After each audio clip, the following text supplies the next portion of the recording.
Believe it or not, Pokemon ROM hacks have been a thing since almost the beginning of Pokemon itself. And while there's many classics that people still enjoy playing to this day, the ROM hacking community is continuously working on new games as we speak. One of those being Pokemon Wings of Chaos. At the time of making this video, the developers just released the second version of its alpha stage a few weeks ago, and the game is already jam-packed with exciting content. In Pokemon Wings of Chaos, you're a trainer that just got the opportunity to study abroad in the Maria region? Oh man, I never pronounce things right. Your goal is to explore 3 different islands, all while taking down various gym leaders and uncovering a dark secret. Once again, the game isn't finished quite yet, so only the first island is available. However, that doesn't mean that we can't start getting excited about it. So without further ado, make sure to hit that sub button as it really helps out the channel, and let's see what Pokemon Wings of Chaos is all about. The game opens up in Pokemon Emerald style, but this time around it's Sheldon Palm who informs you that you've been selected to participate in his study abroad program. He sends out an Eevee and tells you all about the Marian Isles. After learning that we come from a colder region, you get the chance to name yourself before setting the clock, changing into your running shoes, and saying goodbye to your stuffed Pikachu. You're currently aboard the SS Rain, which just arrived in Cherryport. There's plenty to do on the ship though, including getting yelled at by this old man, figuring out that a ghost might be haunting the downstairs, and receiving a fresh water from that old man's nephew and giving it to the man for a rare candy. Inside the cafeteria, a girl will hand you a Castelia cone, and you can take the chance to read some funny dialogue from the cooks. Upon leaving the boat, you can explore Cherryport, which, for being the first town in the game, has a lot of people and buildings. The first man you meet lets you know that you're on the island of Orana right now, before introducing himself as a member of the Silverwing Order. Now, I do believe that this game's storyline is planning to involve Lugia, so I'm assuming this group of people will play some kind of important role. Anyways, you can pick up a free fresh water once per day in the building next to that guy, before stepping down onto the beach, where guess who is hanging out? Mr. Briny and Pico. Yep, that's it. I already love this game, because if you've been around on the channel, you know that Pico is our guy. Moving on, you can purchase a soda pop and speak with this guy in the Pokemon Center, who is clearly into an interesting genre of books.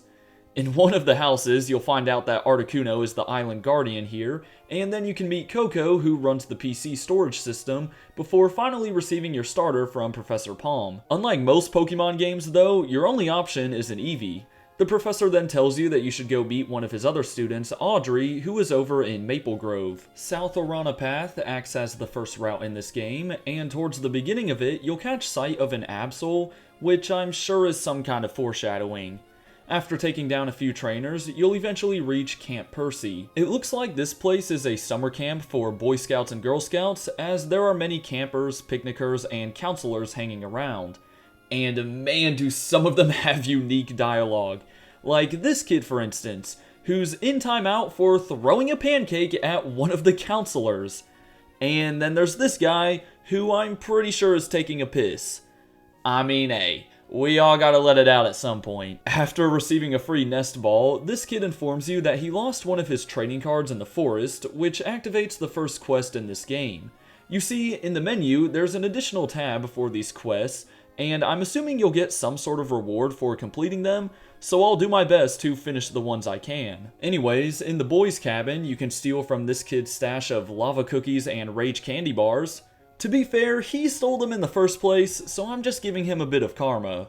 In the northeast part of the camp, you'll come across a man named Jonas, who challenges you to a fight. And unfortunately, I somehow lost to his level 8 Snorunt. Yeah, we don't gotta talk about it. Due to that, I fought some trainers down by the lake, where the camp's garden is also located, and battled this weird kid named Hanzo in the northwest section. I don't know, a ton of NPCs were saying stuff about him, so I just grabbed a literal machete from his secret base before getting out of there. Let's be honest, the machete is probably safer with me. In order to help with the Jonas battle, I added a Cottonee to the team, and while training it up, I found a shiny Starly. I don't know if the shiny chances are boosted in this game, but no matter what, that's still sick. Eevee ended up knocking out the Snorunt, and you get an energy powder as a reward. Jonas then mentions the Silverwing Festival, which takes place to celebrate the day that Lugia apparently saved the region from a cataclysmic event. Beyond him is the Verdant Path, which really doesn't feature much, aside from Arnie's Fishing Club, where you can buy a Super Rod for 2,500 Pokédollars. Oh, and there's also this fisherman with a shiny Magikarp, so yeah, maybe shinies aren't as rare here. You can use the machete to cut down trees in the Verdant Woods in order to help you traverse the area. A wild Sudowoodo can be found here, and so can that lost trading card. After returning it to the kid, he'll hand you the Sooth Bell.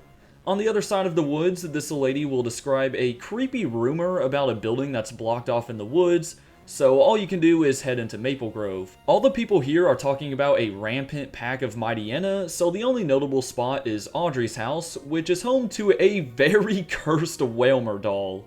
However, Audrey isn't here, so it's off to the Minty Meadow on the eastern side of town. First though, you can be given a grass gem from this random Oddish. Not sure how it gives you it though because it has no hands, but I'm not gonna question it. After plowing through some trainers, you'll come across Audrey, who takes you on in a battle. She uses some cool mons like Larvitar and Gible, but they're not too hard to handle. Upon her defeat, an old man will come up to you and explain that he's lost one of his Mareeps. I snagged Riolu while I was here, before finding that the Mareep was being cornered by a Mightyena. This thing is at level 25 though, and for whatever reason, it resists normal type moves, so I got obliterated. But after some simple training, we got the job done. It's at this point when you learn that not only can you understand what Pokemon are saying, but you can also see things that others can't, as Audrey couldn't tell that the Mightyena had a darker aura around it, probably explaining why it had a different typing. For your efforts, the man gives you a lucky egg and tells you to check out his farm up north.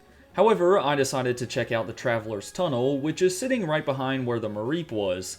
But then I learned that it's super dark in there, so I'll check it out another time.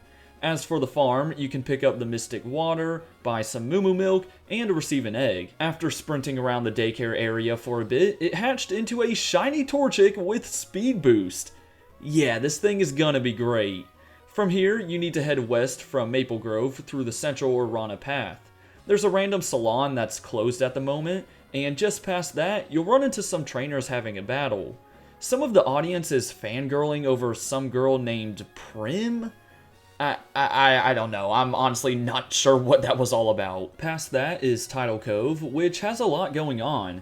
Inside the Pokemon Center, you can give this guy dating advice, receive a luxury ball, and talk to this old man who, yeah, not gonna even go there. The bike shop is here, but you need the first gym badge in order to get a bike voucher. By the beach, you can catch a stray from reading this sign, and the gym is closed off for now as the leader isn't taking any more challengers at the moment. So it's on to North Orana Path, which doesn't feature much, besides this guy who is definitely addicted to steroids. This path leads you to Rosevale, home of the Peachy Sweet Inn. However, the owner is blocking the entrance as he's concerned about something. You'll learn that it's because his son ran off towards Mount Aurora in order to track down someone that stole his little sister's Pokemon. So you need to head through the Aurora Path, slide around Mount Aurora, and run into Arthur, who lost to this Team Aqua looking person. She ends up just being a generic Pokemon thief, and after beating her, she still tries to run away with the shiny Azurill, only to be stopped by Articuno. Well, I guess it really is the guardian of this island. Upon heading back into town, the owner lets you stay the night for free, while I'm pretty positive one of your neighbors is red. Okay, that's random, but cool. You'll then witness Arthur arguing with his dad about wanting to take part in the Silverwing Festival. Arthur attempts to prove himself by battling you, but after you defeat him, his dad agrees to let him participate in the gym challenge as long as Arthur can improve his bond with his team members. With that dilemma solved, the first gym opens up, and it's headed by Ruka, an Ice-type user. Fortunately, I owned a Combuskin and a Lucario, so this one wasn't much of a problem. Afterwards, you'll be handed the bike voucher, which you can use to get the Mach Bike.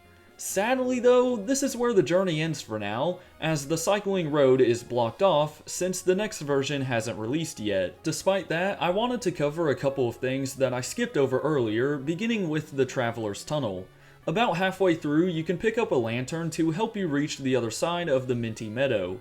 All that's over here is TM27 Return, and Aegislash blocking a door, and who I'm assuming is Steven, accompanied by some pretty funny dialogue. You can also fully evolve the shiny Torchic and show it to the Daycare Man in order to receive a Blazikenite, which is very cool as Megas look to be a thing in this game. As for the other quests, I don't think I could complete the Berry Quest, Vitamin Search, or Rare Pokemon Quest, because I don't think all the berries and vitamins are available yet, and I have no idea where to find the rare Pokemon. But with that, we have played through as much as we can of Pokemon Wings of Chaos. Honestly, this game is great so far. It seems to contain an interesting storyline, a bunch of funny dialogue, and some difficult battles. I actually lost to a good amount of just regular trainers on the routes. By the way, shout out to all the game's developers and helpers. They're creating a very solid ROM hack so far.